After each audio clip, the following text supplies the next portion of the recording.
failure leads to trying other things, which leads to innovation. True. And like if we don't innovate, we are left behind. And so if you're not failing, you're not challenging yourself, and when you're not challenging, you're not making progress. Yeah. Welcome to the Payo E-commerce Academy podcast, where we help you with your e-commerce journey.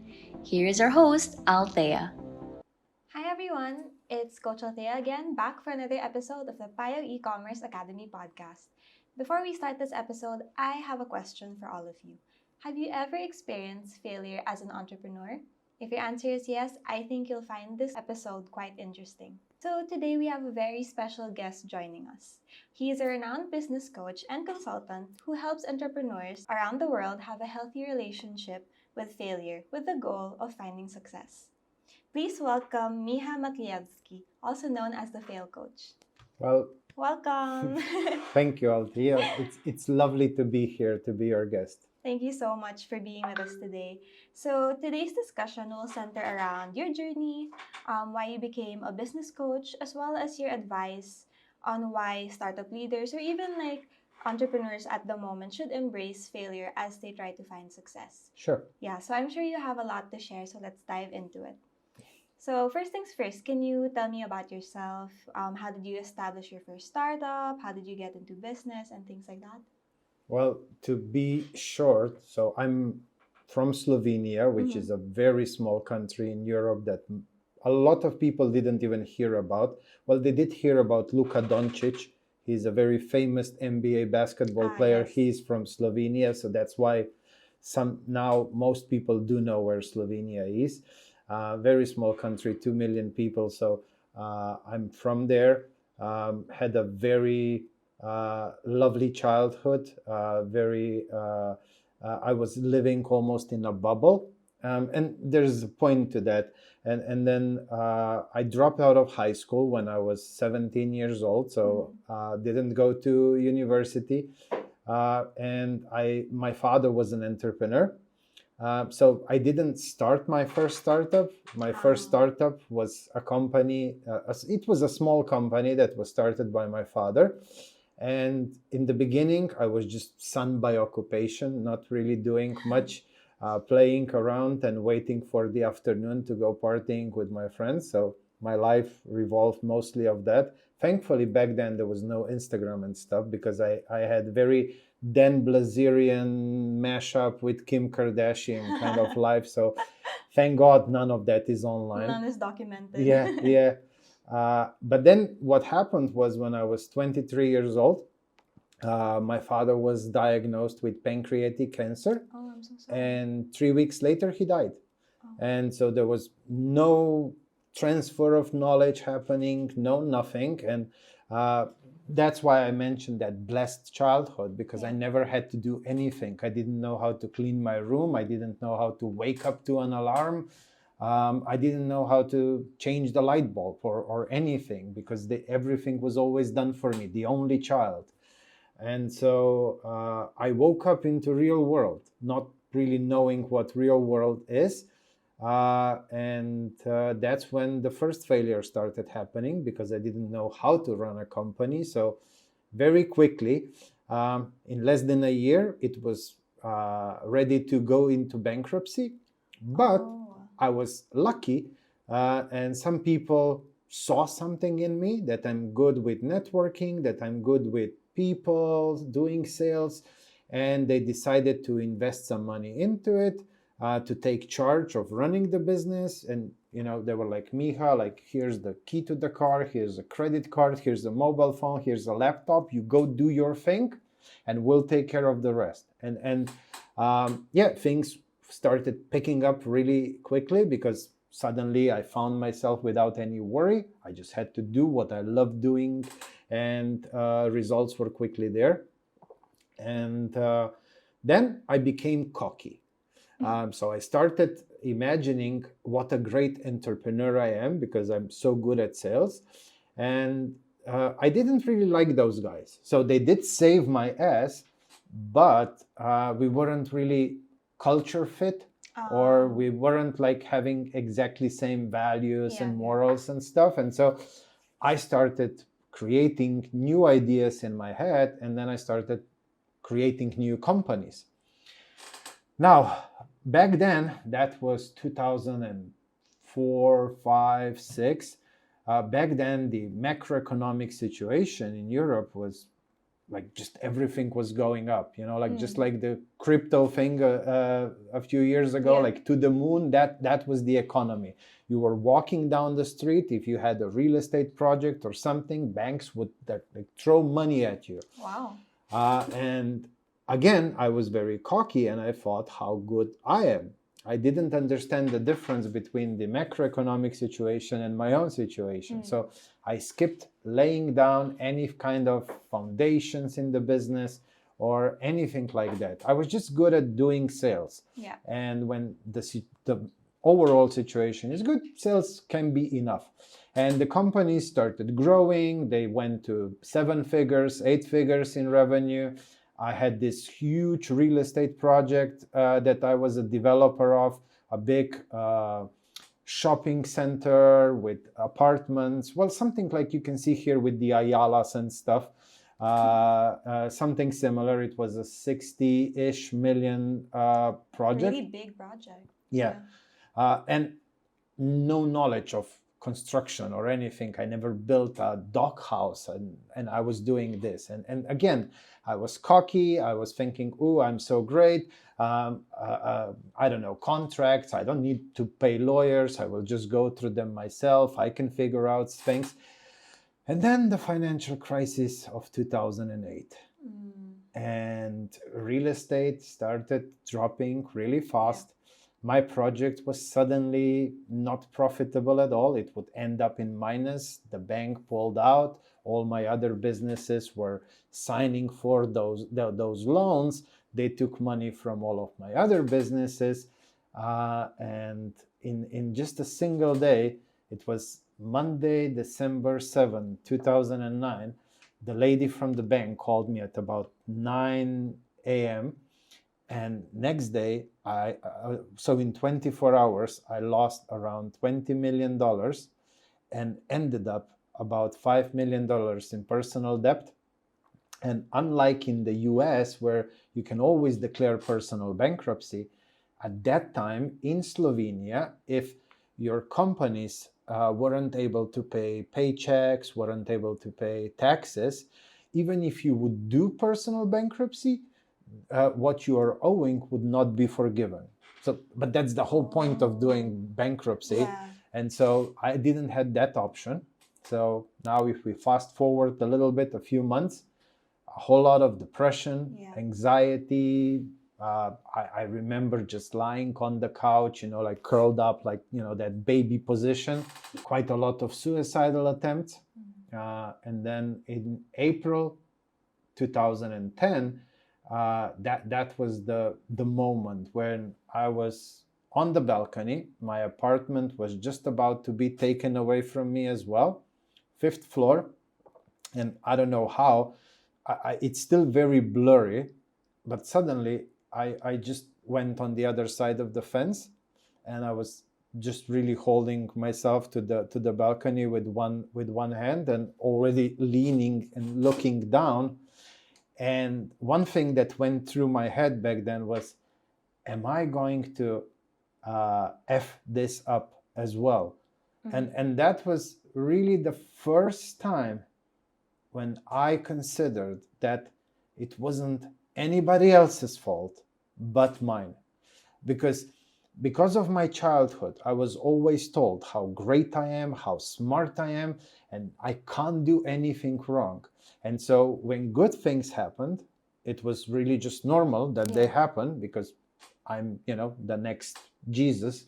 And when bad things happened, even my parents, they always found somebody to blame. Like, oh yeah, your teacher doesn't understand you, or whatever. It was always somebody else's fault. And then I kept repeating that pattern. And it was the bank's fault. It was the government. It was the US and, the whole thing that started there. Everything but myself. And then it was at that moment, and I don't know whether I was on that other side of the balcony 20 seconds or 20 minutes. It's really, really gray area in my memory.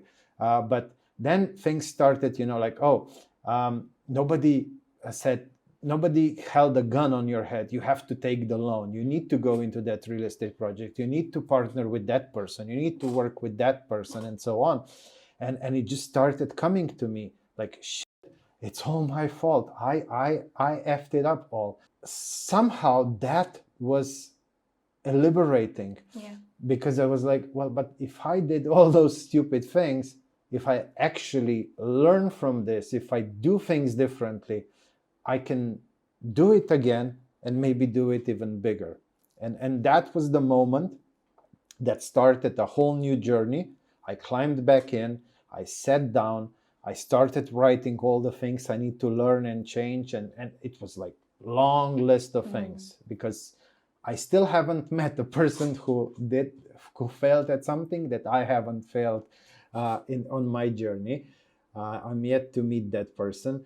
And then it took me 7.5 years of working on myself, working on business development. First, just trying to do a shitload of different things just to get some money here, get some money there. I was leveraging my network and my skill of being good in sales. So I would go to entrepreneurs and say, hey, do you need some more sales? If I get you some clients, could I get some commission?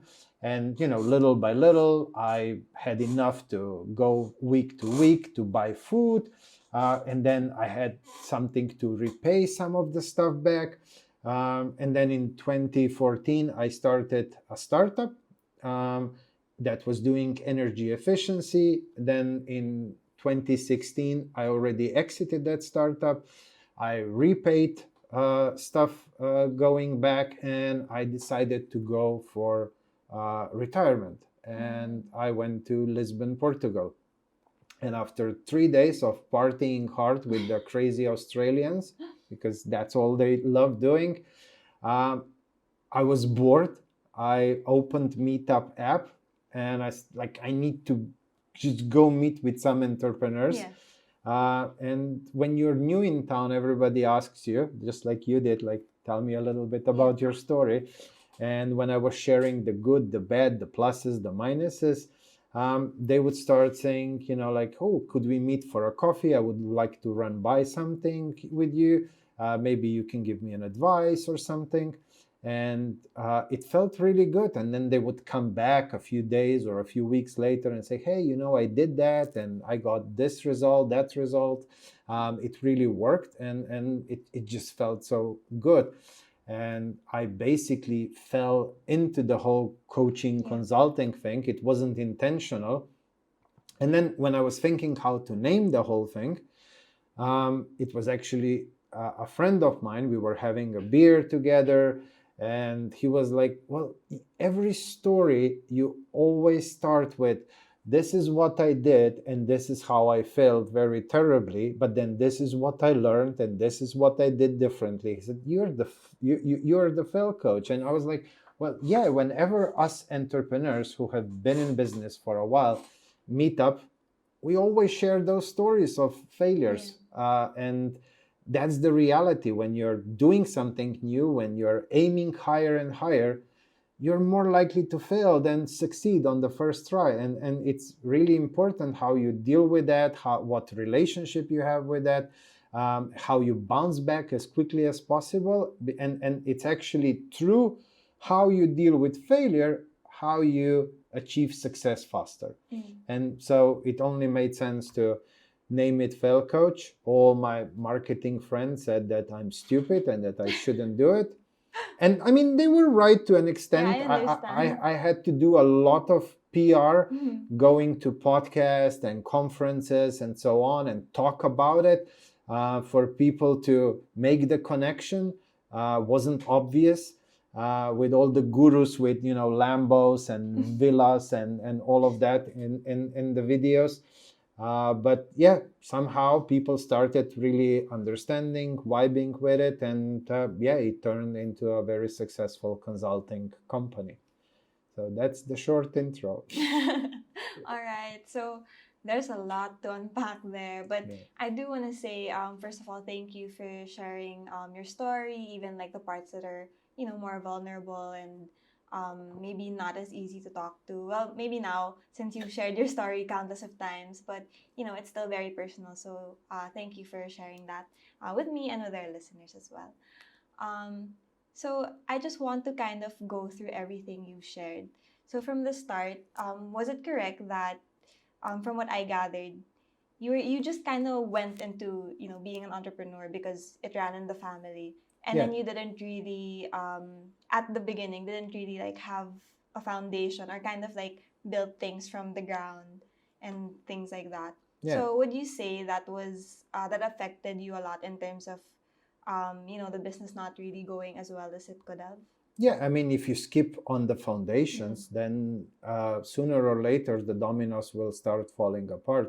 And this is something that we often see now with our clients when they come to us, because most of our clients are usually in the 1 to 10, 1 to 15 million euros or dollars yearly revenue range Yeah. with 20-ish to 100-ish employees. That's Mm. majority of them, and most of them, they started something, and then they as they went, they did something, and they skipped on something, they missed something.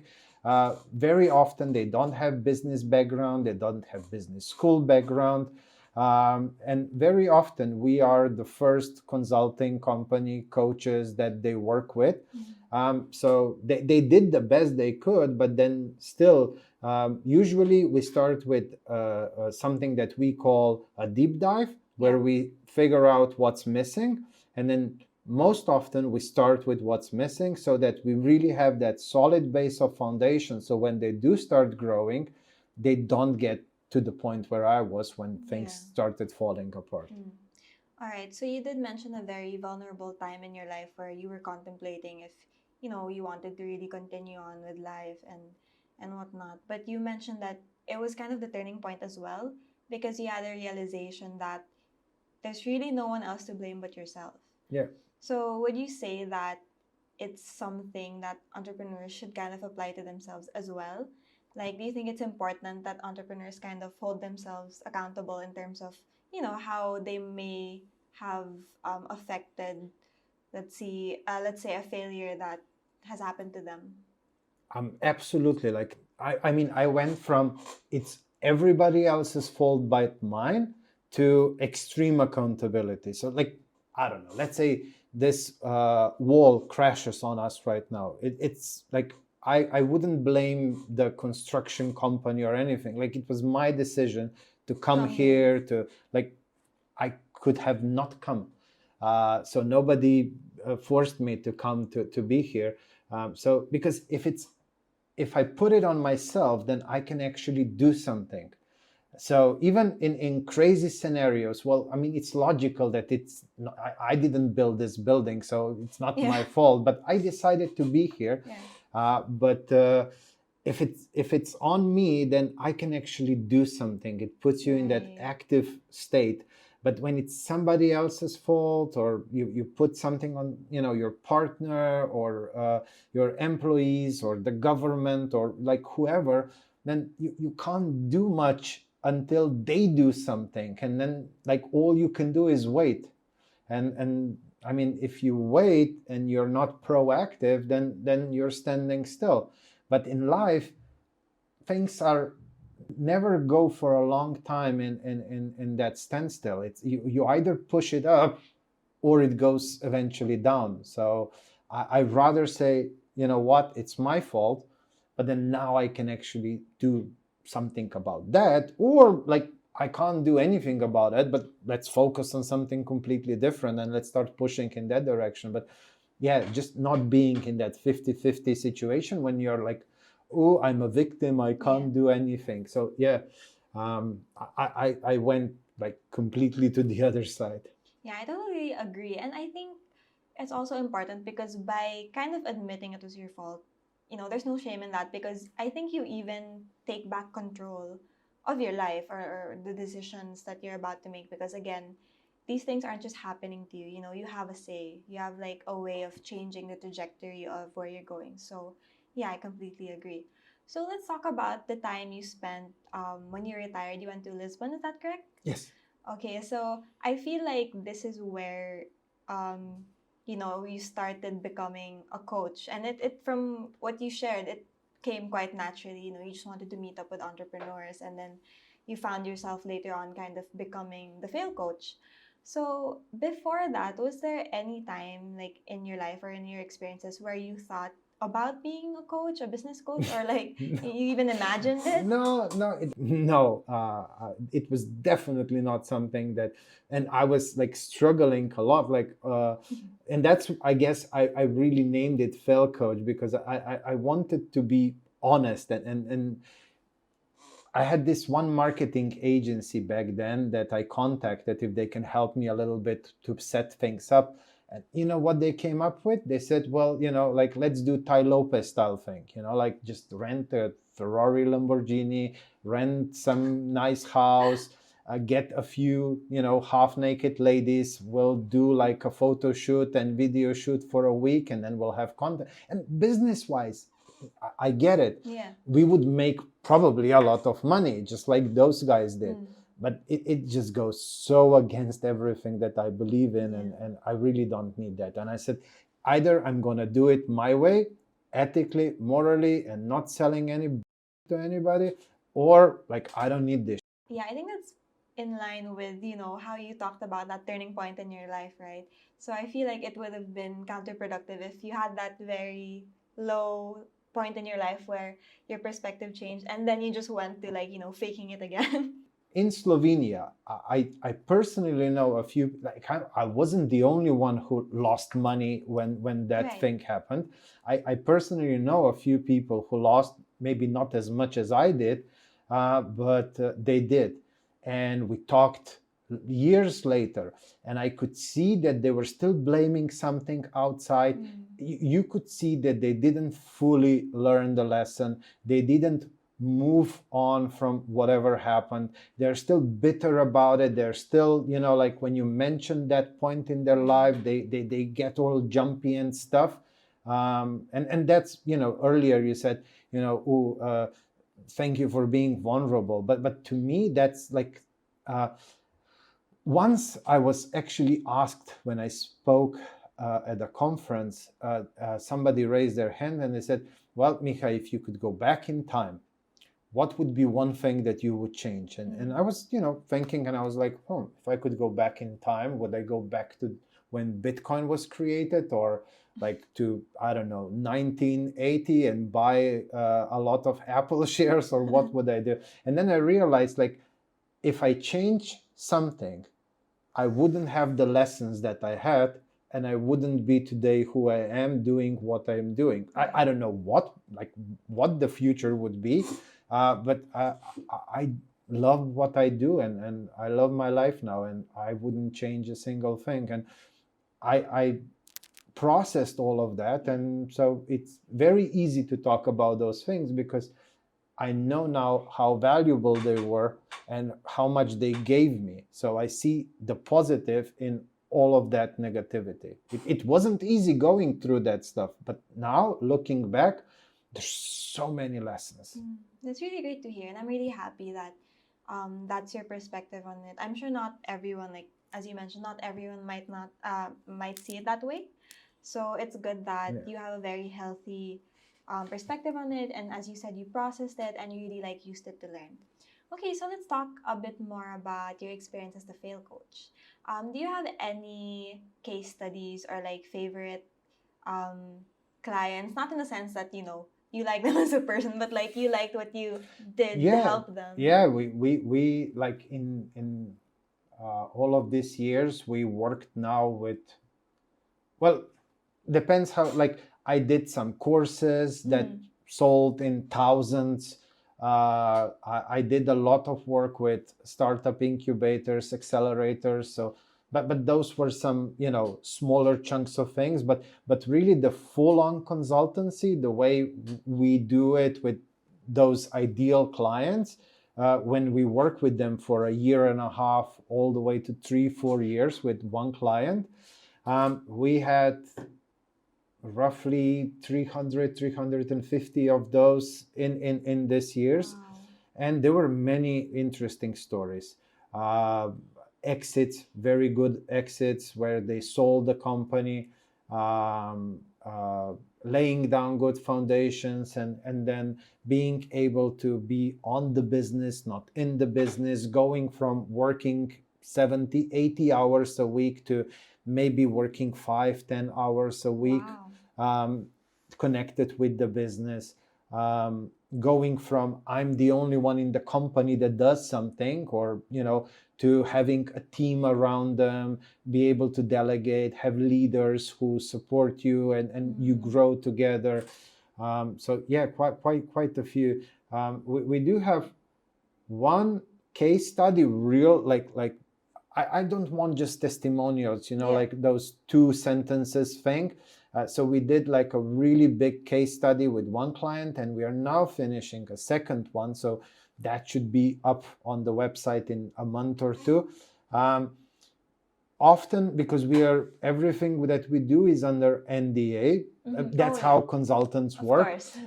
And when they have exits and stuff like that, the buyers demand that you don't speak about it. So we can't really put that out publicly. But yeah, and we also worked with some corporations in this time. One that I can name publicly is Coach New York, the handbags and the fashion thingy. I like, first when I heard Coach New York, I was like, oh, another coaching business. And then I realized Fashion. Yeah, fashion. So we work with them on some leadership development. So we do stuff like that, but not too often. We had some pharmacy clients and so on, but majority of them are entrepreneurs. Got it. So based on what you shared, it seems like you have, a lot of experience in different industries and whatnot. Across the board, what would you say are the common challenges that entrepreneurs face from your experience as a coach? How they see it, or what's really wrong? What's really wrong? Okay. Very often they don't have validated product market fit. They think they have it, but usually it's not the case. Because product market fit has, in my view, 4 components. It's the ideal client avatar or niche or whatever you want to call it. And then what are your services or products that you're offering to that specific avatar? And then profitable business model that's attached to that, that is accessible to the client and profitable for you, and then your unique value proposition. And often they have the avatar, they have the services or the product that avatar really needs, and even the unique value proposition, but very often it's not profitable. Or it's not scalable. When you start scaling it, it becomes unprofitable. Like when you are a 10 people company and everybody is doing billable stuff, and then you start growing past 10 people. When you reach 15 to 20 people, you start having people who are not directly billable. You need an office manager. You need one leader, one people manager who's not directly billable. And then when you start adding that on top of, suddenly your price goes up, and the ideal client avatar that was buying from you at that point is no longer interested because he's not accepting that. And then you have to do complete pivot. We had many clients like that who very often they started on platforms like Upwork or something. And everybody was billable. And that worked fine. But then when they started becoming a business and adding those things, they had to completely move away from Upwork. And then you have to restructure the whole thing. And with Upwork, they didn't do marketing. Now suddenly you have to do marketing. You need to figure out where to do marketing, what content, where, how. So yeah, that's very, very often the case. Another thing that they almost always struggle with is either they gave up on delegation because it didn't work, or they think that nobody can do what they do and at level that they do it. But then at some point, 24-hour is the limit, Oh, so and you're they saying, stop growing. yeah, so you're saying they want to do everything themselves. Yes. Oh, I Yeah. see. So that's either because they don't know how to delegate, Mm, or because they are perfectionists, or they don't have Right. trust that somebody else can do as good job as they can. And then at some point you reach a limit. Now right. it's very different from industry to industry, but at some point you reach a limit, and you need to start putting that structure around you. Cash flow, uneven cash flow. 1 month it's good, next month it's not. They don't have marketing and sales processes in place, so they get clients through referral. But referrals are amazing. I mean, that's like the cherry on top. Yeah, But it's not predictable. true. You can't drive it too much. I mean, you can remind them every now and then, but you can't really drive it, and they don't True. have a marketing thing in place that is solely dependent on them. And then they don't have that consistency. And then sometimes they have too many clients and they can't handle, have to say no to some. And then at sometimes they're like, oh, what do we do now? Yeah, I feel like in hindsight, or like as like an entrepreneur, some of these things that you're mentioning might sound like simple, but like the effect on like the business and the company and the structure itself, I feel like are really big. Yeah. So these are very interesting, the ones that you're mentioning, but because I feel like sometimes people think, these are like a given already. Yeah. And then there are also things like they lack leaders. They didn't develop leaders. And when I say leaders, often when they think they have a leader, it's just somebody who is senior in whatever they are doing. But most often that person was never learning about people management, communication skills, emotional intelligence, all of that soft stuff. That's very, very important. Often they don't have company foundations, vision, mission, values, company culture. And then company culture happens, and it might not be what you would want. Yeah. We actually had so far just one client who couldn't go to his own company because he hated what kind of culture was no. created. It's not understanding that it's your house, your rules, but because you didn't set something, Something developed. Yeah. was created. And because your HR processes, of course, were not done on top of culture and culture fit and those and value fit, then you were hiring people who weren't company culture fit. I mean, they can't be if you don't have it written down. And then they were hiring just based on skills. Oh, you're good at this, okay, join us. But then people were very unaligned with the way he was, and yeah, like that was just one client, but yeah, he hated every single day when he had to go to the office. That's quite sad. I mean, it's his company. Yeah, very sad. All right. So you did mention a lot of these challenges that you've seen with your clients. If you were to give essential tips or pieces of advice to our audience, or like entrepreneurs who are, let's say, facing a challenge right now, especially ones that are similar to those that you mentioned, what would you say?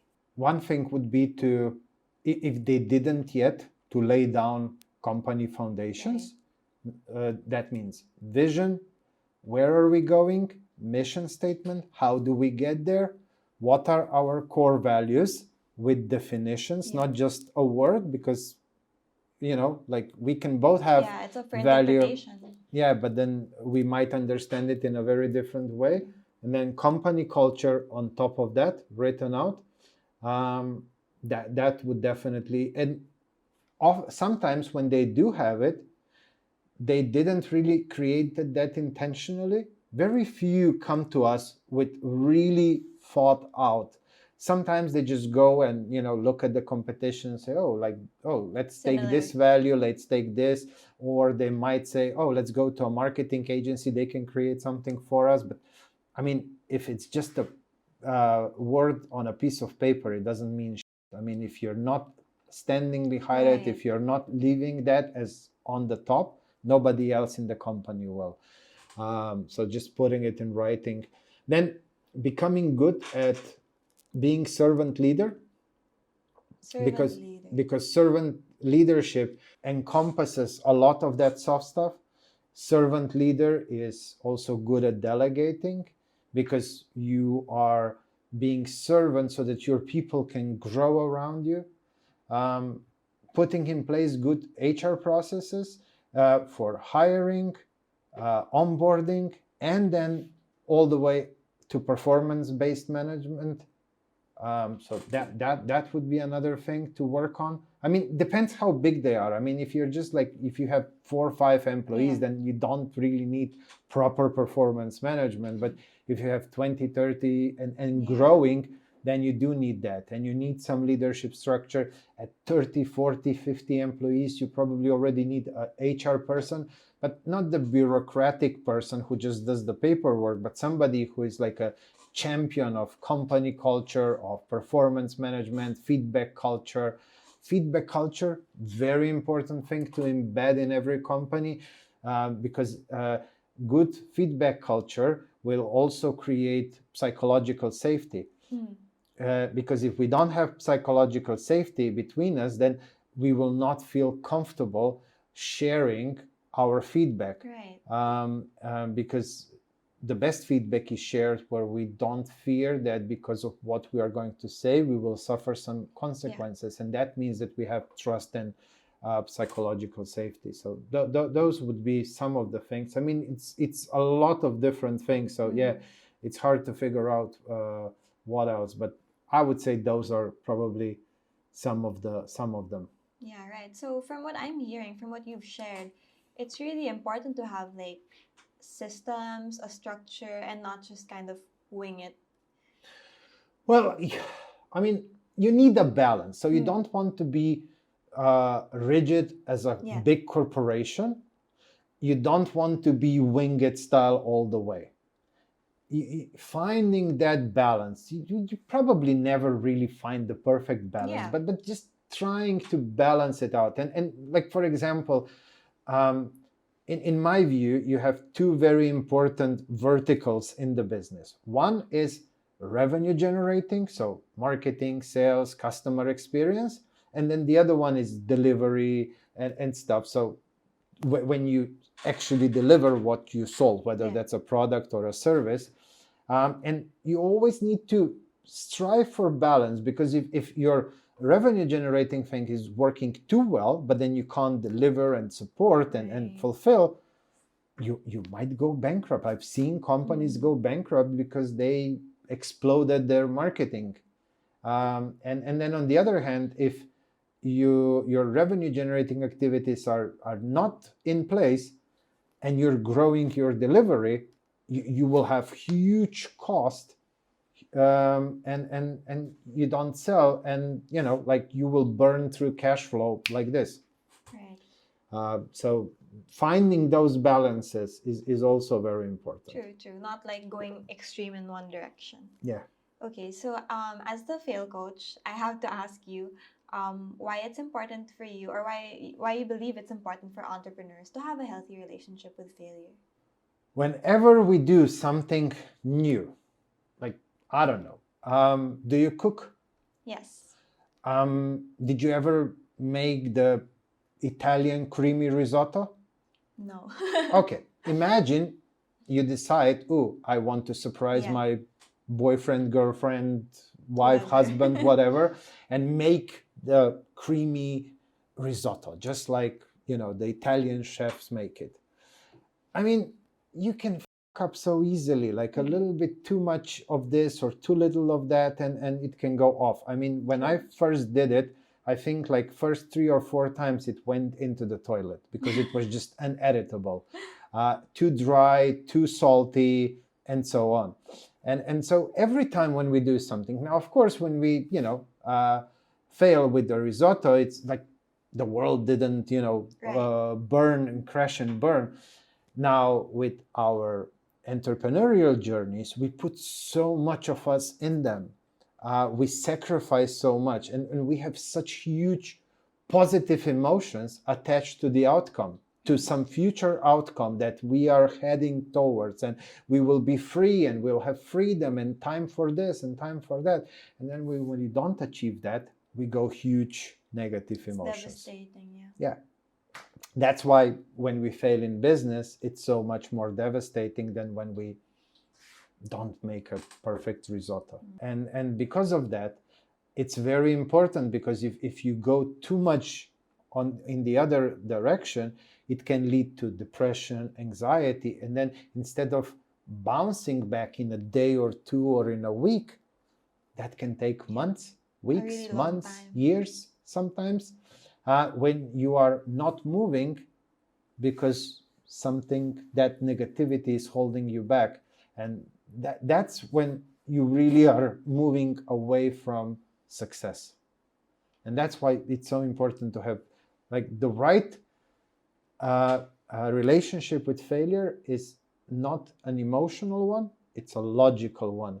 When you take a moment to step back, just go for a walk, go somewhere, take a step back, look at things logically, do a wash up, like what was the process, how did I set this up, what did I think, what was I trying to do, what was working, what was not working, how can I measure things, how can I learn something from it, who can I find who can maybe open some eyes for me how to do things differently, and so on. And then you will bounce back very, very quickly. That's really nice. I feel like personally, I'm not an entrepreneur, but I'm a perfectionist. So growing up, it was hard for me, no matter what it was, like just games after school or even like academically. It was really hard for me to experience failure, like the bouncing back part. And then when I went into the corporate world, you fail more often because these are things that they don't necessarily teach in school. Like they teach you the basics, right? Yeah. So I kind of relate to what you said of how it would be harder to bounce back if you're so hard on yourself or if you don't let yourself experience failure. And I think that's a really good takeaway and something that entrepreneurs really should take to heart as well. Well, I mean, failure leads to trying other things, which leads to innovation. True. And like if we don't innovate, we are left behind. Like look at social media giants, like how now TikTok is has surpassed Instagram and Facebook. Like Facebook, it's just us older generation using it. Younger generations almost don't know what Facebook is. It's like 40 plus who still use Facebook. And now LinkedIn is all hype. LinkedIn 2-3 years ago wasn't like that. Oh, you have to be, but now everybody's talking. All the gurus are talking. You have to be on LinkedIn. LinkedIn is a huge opportunity, and it's like because somebody stopped innovating at the ones that we knew before. Somebody else did innovate, and tables have changed.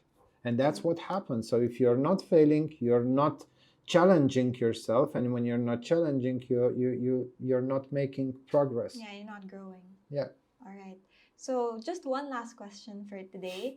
Given everything you've shared, all of your experiences, what is one thing that you would want our audiences to be their main takeaway? Stay humble, be grateful, and fail fast, but fail forward. I like that. That's really nice. Quite simple, but I feel like especially during the moments where it's difficult for entrepreneurs, they can like look back at this and kind of, hold on to it. Yeah, I mean, especially, if you get too cocky, which happened to me too many times in the past, and when ego takes you off and you are flying on the cloud number 9 and you think how amazing you are, you always have to stay humble. And always also be grateful. We are often so hard on ourselves, like I don't have this, I don't have that. Oh, if I would only have this, or I would speak this, or I would live there. But just a true entrepreneur is somebody who takes what they have and makes the best out of it. And while you're making that, you're slowly creating new resources that a week ago or a month ago or a year ago you were lacking. But you create them by using the stuff you already have. And then fail fast, fail forward, so that you can go to success faster. Keep moving forward. Great. Okay, so thank you so much to our fail coach, Miha. Thank you. So I truly learned a lot of things today, as I'm sure our audience did. And I think my main takeaway is, yeah, failure isn't bad. It's not the end. It's just part of the process. Absolutely. Well, thank you for having me. I hope course. this wasn't too boring. Like when I No. start talking about this stuff, I can just go on and on and on and on. No, you shared a lot of insights, and we really appreciate it. So, is there anything else you'd like to share before we end the podcast episode?